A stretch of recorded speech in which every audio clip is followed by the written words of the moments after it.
Halo guys, kalian pernah nggak sih ngerasa kayak, gue lagi bener-bener butuh curhat sama orang yang bener-bener paham, tapi nggak tahu harus mulai dari mana? Nah, kali ini kita bakal ngobrolin soal terapi dan konseling. Jangan keburu mikir, wah itu cuma buat orang yang parah aja. Karena sebenarnya terapi itu buat siapa aja yang pengen sehat mental, dan ya kadang kita semua butuh itu. Jadi apa sih terapi dan konseling itu? Sederhananya terapi itu kayak kamu lagi ngobrol sama seseorang yang profesional, biasanya psikolog atau konselor yang tugasnya bantu kamu ngejelasin pikiran dan perasaan kamu. Mereka nggak bakal judge kamu, malah mereka ada buat bantu kamu nemuin solusi dan cara biar kamu bisa lebih happy dan sehat mental. Nah, konseling itu bagian dari terapi juga. Fokusnya biasanya ngobrol santai tapi terarah buat ngebantu kamu lewatin masalah yang lagi kamu hadapi. Sekarang, lo pasti mikir, kapan sih gue harus mulai terapi atau konseling? Jawabannya simple, tapi kadang kita suka nggak sadar kalau lo ngerasa hidup lo mulai berat, misalnya susah tidur gara-gara mikirin sesuatu terus, mood lo naik turun kayak roller coaster, gampang baper, atau bahkan lo mulai ngurung diri dan males banget buat interaksi sama orang lain, itu tanda-tanda lo perlu banget ngobrol sama ahli. Tapi jangan nunggu sampai semuanya meledak dulu ya, mending dari awal aja. Terus, kenapa sih sebenarnya penting banget buat konseling? Jadi gini, kita semua punya baterai mental yang kadang bisa low banget karena stres, masalah keluarga, sekolah, kerjaan, atau hubungan sama temen dan pacar. Nah, terapi itu kayak ngecharge ulang baterai kamu biar nggak cepet habis dan tetap kuat ngejalanin hari-hari. Terus, konselor juga bisa bantu kamu ngelihat masalah dari sudut pandang lain yang mungkin selama ini nggak kamu pikirin. Kadang kita stuck karena cuma ngelihat masalah dari satu sisi doang, jadi solusinya juga jadi mentok. Ada juga stigma yang kadang bikin orang males buat terapi, kayak,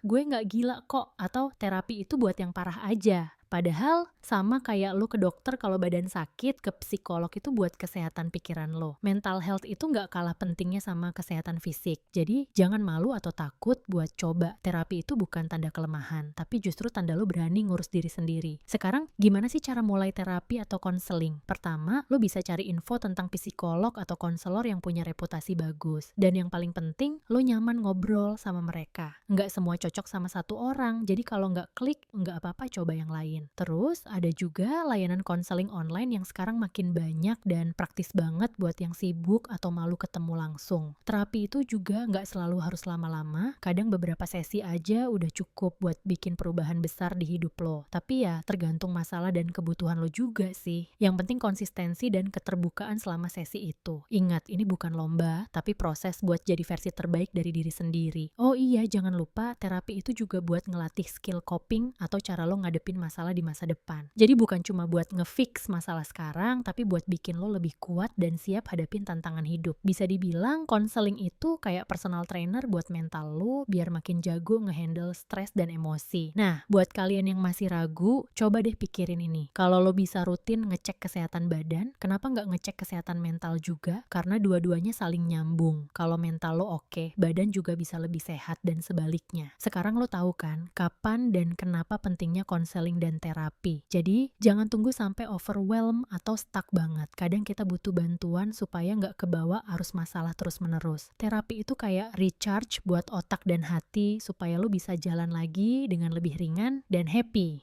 Oke, itu dulu ngobrol santai kita tentang terapi dan konseling. Semoga naskah ini bisa bikin kalian lebih paham dan gak takut buat mulai terapi kalau memang butuh. Jangan lupa like, subscribe, dan share video ini ke teman-teman kalian yang mungkin lagi butuh support juga. Ingat, kesehatan mental itu penting dan kamu gak sendiri. Sampai jumpa di video berikutnya guys. Peace out!